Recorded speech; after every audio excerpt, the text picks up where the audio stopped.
میں سب تمہیں کبھی نہیں بتاؤں گا کہ میرے نزدیک تمہاری کیا اوقات ہے۔ تم پوری دنیا جان چکی ہے کہ ازنا یوسف زئی کی اور زرداد ہاشم خان کی زندگی میں کیا اوقات ہے۔ اتنا بے خبر اور نہ سمجھ بننا بھی اچھی بات نہیں ہے۔ کسی دن تمہاری یہ بے خبری بہت بھاری پڑ سکتی ہے تم پر۔ زرداد اس کو اپنی سینے میں بھینچ کر آزاد کرتا بنا پلٹ کر اس کی جانب دیکھے وہاں سے نکل گیا تھا، جب ازنا اپنی جگہ سن سی کھڑی رہ گئی تھی۔ یہ شخص اس کے لیے کسی پہیلی سے کم نہیں تھا جو ہر بار اسے ایک نئی کشمکش میں ڈال دیتا تھا۔ میں جو کب سے چاہتا تھا بالکل ویسا ہی ہوا ہے۔ تم سب کہتے تھے نا کہ میں ہاشم دادا کو اتنی اہمیت کیوں دیتا ہوں، تو اس کی یہی وجہ تھی کہ وہ بہت طاقتور تھا۔ اس کی وجہ سے ہمارے بہت سارے کالے دھندے بالکل ٹھپ ہو کر رہ گئے تھے۔ اسے پولیس فورس سے تو نکال دیا گیا تھا، مگر وہ اس عوام کے ساتھ اپنی ایمانداری اب بھی نبھا رہا تھا۔ اس کا افسری پن ختم ہونے کا نام ہی نہیں لیتا تھا۔ ہم سب مل کر بھی اس کا مقابلہ نہیں کر سکتے تھے، کیونکہ تب بھی اس کی کوئی کمزوری نہیں تھی، مگر اب ایسا نہیں ہے۔ اب ہم اس کا مقابلہ بھی کر سکتے ہیں، اسے توڑ کر گرا بھی سکتے ہیں، کیونکہ اب ہمارے ہاتھ ہاشم دادا کی کمزوری لگ چکی ہے۔ جس لڑکی کی خاطر اس نے اپنے گھر سے بے عزت کر کے نکالا ہے، اب وہی لڑکی اس کی بربادی کا سبب بنے گی، وہی اسے ہم تک لائے گی۔ زرداد ہاشم خان کو اس کی محبت ہی برباد کرے گی، یہ وعدہ ہے میرا تم سب سے۔ بس اب وہی کرتے جاؤ جو میں کہوں گا۔ میں اس کے گرد ایسے جال بندوں گا کہ وہ کسی صورت بچ کر نکل نہیں پائے گا۔ چیف زہر خند لہجے میں بولتا اپنے سامنے بیٹھا آغا اور طارق با سے مخاطب تھا۔ طارق با کے جبڑے کا آپریشن ہوا تھا، وہ کافی حد تک بہتر تھا، مگر اب وہ بولنے کے قابل نہیں رہا تھا۔ لیکن چیف کی باتیں سن کر اس کے چہرے پر مسکراہٹ بکھری تھی۔ اس کا چہرہ کافی بگڑ گیا تھا، جو سرجریز کے بعد ہی کچھ بہتر ہو سکتا تھا۔ ان سب لوگوں میں ہاشم دادا کے خلاف انتقام کی آگ بھڑکی ہوئی تھی۔ ان سب کا بس ایک ہی مقصد تھا، ہاشم دادا کو ختم کرنا، اور اس سب میں وہ اپنا مہرہ بنانے والے تھے ازنا یوسف زئی اور اس کے خاندان کو۔ آج صفدر اور رضا کا نکاح تھا۔ زرداد کے لیے وہ دونوں ہی اس کے بہت وفادار اور اہم لوگ تھے۔ وہ ان کو بالکل اپنی فیملی مانتا تھا، اس لیے اس نے بنگلے کے اندر ہی بڑے پیمانے پر ان کے نکاح کی تقریب کا اہتمام کروایا تھا۔ لیکن اسے خود آج ایک بہت اہم کام کے لیے نکلنا تھا۔ اس کا ارادہ نکاح سے پہلے پہنچ جانے کا تھا۔ ازنا اتنے دنوں کے بعد کسی تقریب میں شرکت کرنے والی تھی، اس لیے وہ بہت زیادہ خوش تھی۔ نسیمہ بیگم نے اس کے لیے میرون رنگ کی ایک بہت ہی خوبصورت سی ساڑی آرڈر کی تھی، جو ازنا کو بھی بہت زیادہ پسند آئی تھی۔ اسے ہمیشہ سے ساڑی پہننے کا بہت شوق تھا، مگر اس کے باقی تمام خواہشات کی طرح یہ بھی پوری نہیں ہو سکی تھی۔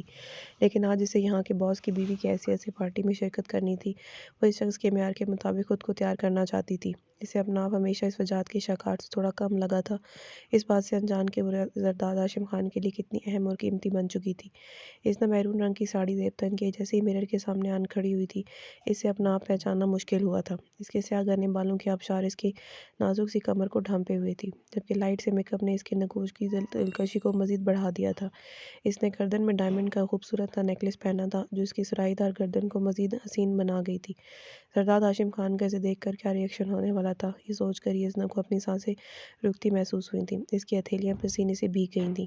ازنا اپنے سینڈلز کو ہاتھوں میں اٹھائے بائٹ کی جانب بڑھ رہی تھی تاکہ آرام سے بیٹھ کر پہن سکے، جب اسی لمحے سے دروازہ کھلنے کی آواز آئی۔ ازنا جیسے ہی پلٹی، سامنے کا منظر دیکھ اس کی رنگت بالکل زرد پڑ چکی تھی۔ خوف کے عالم میں اس کے ہاتھوں سے سینڈلز چھوٹ کر نیچے جا گرے تھے۔ اس کا پورا وجود تھر تھر کانپنے لگا تھا، اور اگلے ہی لمحے وہ اپنے حواس کھوتی بیڈ پر پیچھے جا گری تھی۔ دروازے کے سامنے کھڑے زرداد نے اپنی نازک سی بیوی کی یہ حالت دیکھ کر اپنا سر پکڑ لیا تھا۔ ازنا کی اس حالت کی وجہ اس کا خون میں لت پت لباس تھا۔ وہ آج اپنے دشمنوں کو سبق سکھانے نکلا ہوا تھا۔ کل انہوں نے اس کے گھر پر آ کر جو تماشا لگایا تھا، آج اسی کا جواب دینے گیا تھا وہ انہیں۔ زرداد نے ان کے بہت سارے اڈوں کو تباہ کرنے کے ساتھ ساتھ ان کے بیرون ملک سے آئے اسلحہ اسمگلرز کو موت کی گھاٹ اتار دیا تھا۔ وہ کپڑے بدلے بغیر سیدھا اپنے بیڈ روم میں آ گیا تھا۔ اسے لگا تھا ازنا نیچے فنکشن میں ہی ہوگی۔ اسے بالکل اندازہ نہیں تھا کہ وہ اس حالت میں دیکھ لے گی۔ وہ جس بے دردی سے کے ساتھ ان لوگوں کو مار کر آیا تھا، اس کے کپڑے اور گردن پوری طرح سے خون آلود تھے، جو دیکھ ازنا خوف کے عالم میں اپنے حواس برقرار نہیں رکھ پائی تھی۔ زرداد اس حلیے میں سے قریب جانا بھی نہیں چاہتا تھا۔ ایک بے چین نظر اس کے بیڈ پر بے سود بڑے دلنشین وجود پر ڈالتے وہ واش روم کی جانب بڑھ گیا تھا۔ جلدی سے فریش ہو کر باہر نکلتے وہ بلیک پینٹ اور بلیک بنیان میں ملوث اپنے گیلے بالوں کو ٹاول سے رگڑتے ازنا کے قریب آتا اسے اٹھا کر بیڈ پر آرام دہ حالت میں لٹا گیا تھا۔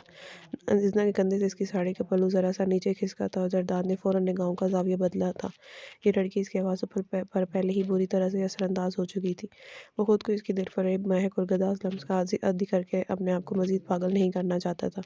میرون رنگ کی ساڑی میں اس کے نازک وجود کے نشیب و فراز بالکل نمایاں ہوتے زرداد ہاشم خان کو بہکنے پر مجبور کر رہے تھے۔ اس کی دودھیا رنگت اس کلر میں دھمک رہی تھی، جبکہ گردن پر جگمگاتا ہیروں کا نیکلس بار بار زرداد کی توجہ کھینچ رہا تھا۔ اگر یہ لڑکی مزید اس طرح اس کے سامنے رہتی تو اس نے ضرور کوئی گستاخی کر جانی تھی، اس لیے احتیاط کے پیش نظر زرداد نے اس کے ہوش میں آنے کا انتظار کیا تھا، بلکہ گلاس میں پانی لیتا دھیرے سے اس کے چہرے پر چھڑکاؤ کرتے اسے ہوش میں لانے کی کوشش کرنے لگا تھا۔ اس کی 1-2 بار کی کوششوں کے بعد اس نے کسمساتے آنکھیں کھول دی تھی، مگر خود پر جھکے زرداد کو دیکھ وہ خوفزدہ سی پیچھے کی جانب کھسکتی بیٹھ گراؤنڈ سے جا لگی تھی۔ زرداد جو کب سے خود پر ضبط کے پہرے بٹھائے ہوا تھا، اس زخمی ہرنی کو خود سے ڈرتے دیکھ وہ خود کو اس کے قریب جانے سے روک نہیں پایا تھا۔ تم ایک خونی درندے ہو، میرے قریب مت آؤ، مجھے ڈر لگ رہا ہے تم سے۔ اس نے بیڈ گراؤنڈ سے بالکل چپکی ہوئی تھی، جبکہ زرداد اس کے ارد گرد دونوں بازو رکھے اسے اپنی پوری طرح اپنی قید میں لے چکا تھا۔ ناول جاری ہے۔